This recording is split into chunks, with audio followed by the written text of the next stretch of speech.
ये है हमारे पास क्वेश्चन नंबर 65। ये बहुत ही सिंपल सा प्यारा सा क्वेश्चन है। आज हम लोग इसको सॉल्व करेंगे, ठीक है। तो चलिए हम लोग इसको पढ़ना स्टार्ट करते हैं। हमारा क्वेश्चन कहता है a plank of mass m1 with a bar of mass m2 placed on it lies on a smooth horizontal plane. ठीक है, हमारे पास एक प्लैंक है जिसका मास है m1 और इसके ऊपर m2 मास का एक बार रखा हुआ है और ये पूरा सिस्टम एक स्मूथ हॉरिजॉन्टल प्लेन पे रखा हुआ है। तो पहले इसको समझने के लिए हम पिक्चर बनाना स्टार्ट करते हैं। तो ये है हमारे पास स्मूथ हॉरिजॉन्टल प्लेन, ये समझ लो ये प्लैंक है, ये प्लैंक है आपका, और ये है आपका बार, ये है बार, ठीक है। और प्लैंक का मास है, इसका मास है m1 और इसका मास है आपका m2। यहां तक तो क्लियर है। आगे इंफॉर्मेशन है कि एक हॉरिजॉन्टल फोर्स F जो टाइम का फंक्शन है बार पे अप्लाई होता है। तो चलिए इस पे एक फोर्स लगा F = AT, ऐसे A कांस्टेंट है।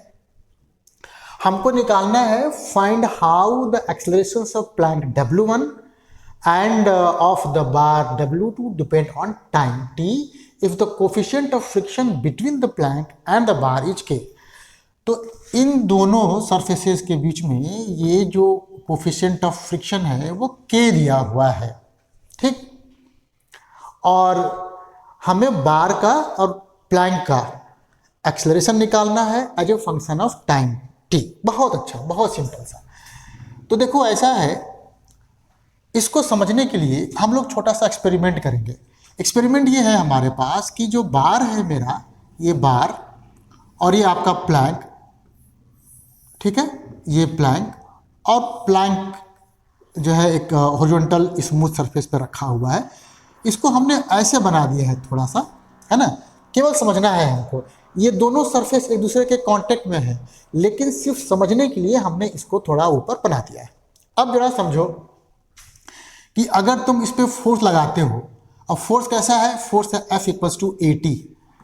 तो T = 0 पे कितना फोर्स लगा, फोर्स 0 लगा, राइट। तो क्या होगा, ये स्टेशनरी रहेगा। बहुत अच्छी बात।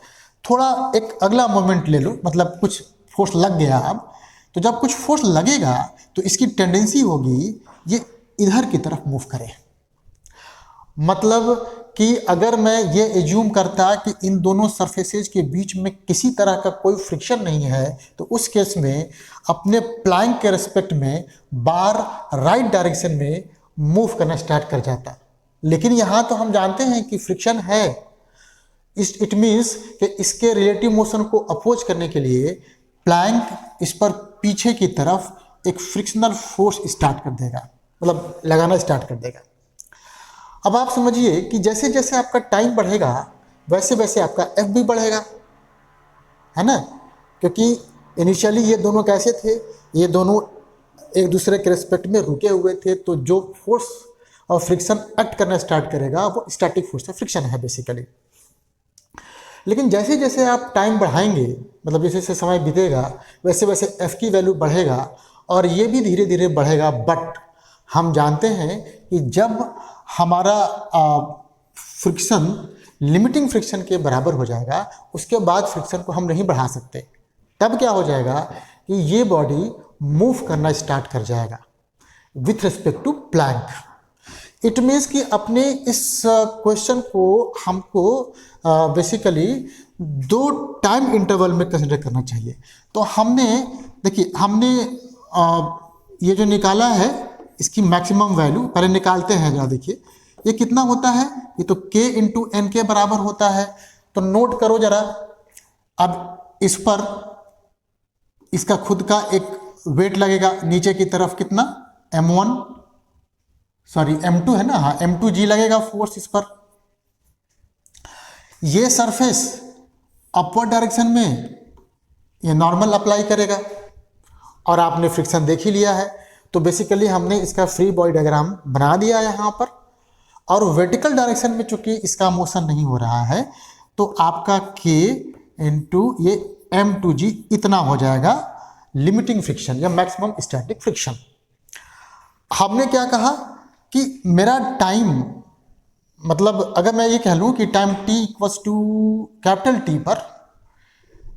टी पर अप्लाइड फोर्स इस मैक्सिमम फोर्स के बराबर हो जाता है, तो मैंने कह दिया at t equals to capital T अगर F equals to F S max के बराबर हो जाता है, तो मैंने कैपिटल टी निकालना है। देखिए निकल गया, ये हो गया आपका A capital T equals to के m2g, है ना, के m2g। तो कैपिटल टी जो निकल गया वो हो गया के m2g बाई A। मतलब ये हो गया कि टाइम t इक्वल्स टू 0 से लेकर के इतने समय तक हमारा ये जो बॉडी है इसके एस्पेक्ट में मूव नहीं करेगा। लेकिन अगर मूव नहीं करेगा तो इसको और इसको मिलाकर के हम एक सिस्टम ले सकते हैं, और तब फिर ये जो फ्रिक्शनल फोर्सेज हैं वो क्या हो जाएंगे, वो इंटरनल फोर्सेज हो जाएंगे। ठीक, तब उस केस में देखिए क्या हुआ, अब मेरे को दूसरे पेज पे चलना पड़ेगा थोड़ा सा। तो मैंने ऐसे कहा फॉर टाइम t, है ना, लेस देन और equal to 0, sorry greater than equal to 0 से लेकर के कैपिटल T तक both the plank and bar will move together as a single body. तो उस केस में दोनों का जो एक्सेलरेशन होगा वो सेम होगा। और कैसा होगा उस केस में, जैसे अभी हमने बताया कि ये जो आपने सिस्टम कंसीडर किया है, इसमें देखिए ये आपका सिस्टम हो गया बेसिकली ना, ये वाला। तो अच्छा, ये इसमें हमने सॉरी यहाँ नहीं, यहाँ लगाया ना, यहाँ लगाया हमने force F equals to AT, और यहाँ पे तो कोई फ्रिक्शन लगना ही नहीं है क्योंकि स्मूथ हॉरिजॉन्टल सरफेस है यहाँ पर। इट मीन्स कि ये मास M2 और ये M1 दोनों जुड़ गए। तो इस केस में हमारे लिए हो गया acceleration F upon M1 plus M2। F कितना है, AT है, और ये M1 प्लस M2, ये एक्सेलरेशन निकल गया। तो पहला पार्ट हमारा कंप्लीट हो गया जब हमारा टाइम इस t के इस कैपिटल T के वैल्यू से कम है। तो यहाँ मैं लिख दूँ फॉर t लेस देन और equal to at max capital T, और कैपिटल T गिवन है, इसे पीछे हमने दिया है। अब देखो दूसरा पार्ट चले आओ, जब टाइम कैपिटल T से बड़ा हो जाएगा तो इसका मतलब ये हो गया कि अब जो फ्रिक्शनल फोर्स है इसको रोक नहीं पाएगा, ये बॉडी चलना स्टार्ट हो जाएगा। ठीक है, अब दोनों बॉडी अलग अलग हो गए तो हम उनको अलग अलग सिस्टम मान करके कंसीडर करेंगे। तो चलिए अभी हमने कर दिया है for t greater than capital T। तो हमने यहाँ पे बार को लिया, देखो इस पर कितना फोर्स लग रहा है, अभी दिया हुआ है AT, और दूसरा यहाँ पे मैक्सिमम फ्रिक्शन लगेगा क्योंकि अब इसके अलावा तो कोई चांस है नहीं। तो F इक्वल्स टू ये हमारे पास हो जाएगा K, और अभी निकाला है आपने M2G, इतना फोर्स लग गया। इस केस में अगर मैं कहूँ कि इसका इधर एक्सेलरेशन है W2, तो W2 देखो कितना हो गया, ये हो गया नेट फोर्स, मतलब F माइनस F अपॉन इसका मास M2। तो यहाँ है आपका AT, और F निकाला है आपने K M2G divided by M2 ना, तो ये M2 से हमने ऐसे डिवाइड कर दिया। तो कुल मिला करके हमारा आ गया A by M2T minus K, M2 cancel हो जाएगा, ये G, ये हो गया W2 मतलब बार का एक्सेलरेशन। अब हमको निकालना है किसका एक्सेलरेशन, अब हमको निकालना है प्लैंक का एक्सेलरेशन। तो प्लैंक के एक्सेलरेशन में भी बहुत आसान सी बात हो जाएगी। ये देखिए प्लैंक है आपका, आप इसका FBD कंसीडर करो। तो जैसे अभी हमने देखा कि प्लैंक जो है बार पर है ना, ऐसे पीछे की तरफ फोर्स लगा रहा था, एक्सेलरेशन, सॉरी क्या बोलते हैं, फ्रिक्शनल फोर्स। तो इसका मतलब ये हो गया कि न्यूटन्स के थर्ड लॉ के अकॉर्डिंगली इस पर भी इस डायरेक्शन में वही फ्रिक्शनल फोर्स लगेगा। और वो कितने के बराबर था? वो अभी आपने देखा था के m2g के बराबर था। बेटा इसका मास तो m1 है, तो इसका एक्सेलरेशन भी इसी डायरेक्शन में हो जाएगा ना, इसको W1 कहो आप।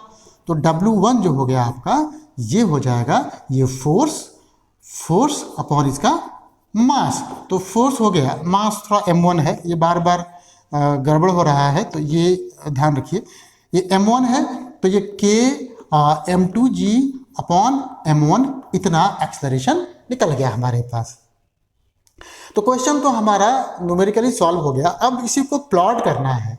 तो प्लॉट करने के लिए देखिए, प्लॉट करने के लिए बहुत सिंपल सी बात है, आप इधर लोगे टाइम और इधर लोगे एक्सेलरेशन। तो एक्सेलरेशन में W1 और W2 दोनों लेना है हमको। तो पहले हम W1 की बात कर दें। तो W1 में ध्यान दो कि टाइम t, ये देखो कैपिटल T है टाइम, कैपिटल T टाइम से पहले क्या था, दोनों बॉडी एक साथ चल रही थी, तो W1 W2 बराबर था। और वो कितने के बराबर था, वो अभी आपने देखा है। देखिए एक बार चेक कर लेते हैं कितने के बराबर था। जब ये एक साथ चल रही थी तो ये वाला था हमारे पास AT upon M1 plus M2 ना, AT upon M1 plus M2। तो देखो कितना आसान बन गया अभी। अब देखो ए यहां तक गया। उसके बाद देखिए, उसके बाद आपका जो W1 था वो कांस्टेंट हो गया था। अब कांस्टेंट होने का मतलब ये हो गया कि टाइम बढ़े तो भी ये चेंज नहीं होने वाला है, तो ये W2 हो गया। ये जो सेक्शन है W1 W2 दोनों को रिप्रेजेंट करता है क्योंकि बराबर था। दूसरी बात देखिए, time t equals to capital T से मतलब ज़्यादा, इसके लिए ना इधर के लिए देखिए क्या क्या होता है। इधर के लिए भी हमने ये इक्वेशन निकाला। देखिए ये वाला इक्वेशन निकाला ना, ये यहाँ पे जरा ध्यान दो, यहाँ पे जरा ध्यान दो, इससे और इससे कंपेयर करो। तो इससे जब कंपेयर करोगे तो इसका स्लोप देखो, इसका स्लोप और इसका स्लोप ये ज़्यादा है, ठीक। दूसरी बात, ये किससे पास होके जाएगा, ऑब्वियसली ये ओरिजिन से पास होके जाएगा, लेकिन ये नीचे की तरफ मतलब कि नेगेटिव डायरेक्शन को कट करते हुए जाएगा। तो कहने का मतलब हमारा ये हो गया कि चूंकि स्लोप ज़्यादा है तो बॉडी कुछ ऐसे जाएगी, ऐसे ना, ये W1 हो गया। आप ध्यान दो यहाँ पे, तो अगर इसको आप पीछे बढ़ाओगे तो कुछ कट करते हुए जाएगा ना, ऐसे कुछ कट करते हुए जाएगा। कितना कट करेगा अभी आपने देखा है। और ये y equal to mx plus c का फार्मूला अप्लाई कर रहे हैं हम। ये मेरे ख्याल से kg आ रहा था, ये कितना आ रहा था, हाँ kg आ रहा था। तो ये जो है ये बहुत सिंपल सा कैलकुलेशन है। ये हो गया आपका kg।